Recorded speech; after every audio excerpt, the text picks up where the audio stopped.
शर्जील मेमन साहब, आपको आपकी 50वीं सालगिरह बहुत बहुत मुबारक हो।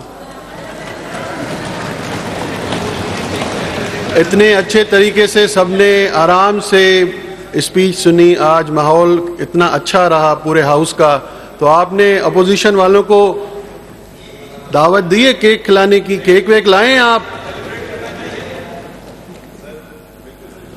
ये सब सुनना चाहेंगे जिनकी बर्थडे, अगर वो बोले वो केक तो खिलाएं ना सबको, आज बजट का दिन है। आपने गलत साल मेरा अनाउंस कर दिया, 50 नहीं है, ज़हनी तौर पे भी 25 का ही है।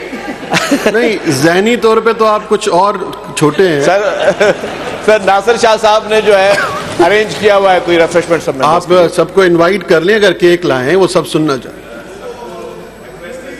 सब जानना छुड़ाएं, मैं जगह बता दूंगा, उधर सब पहुंच जाए। सर सबको रिक्वेस्ट है मोअज़्ज़ज़ मेंबर साहिबान को केक और हाई टी के लिए। शबीर साहब को आपने कहा? जी, स्पेशली शबीर भाई पहले। Now the House is adjourned to meet again on Thursday, the 20th June 2024 at 10 a.m.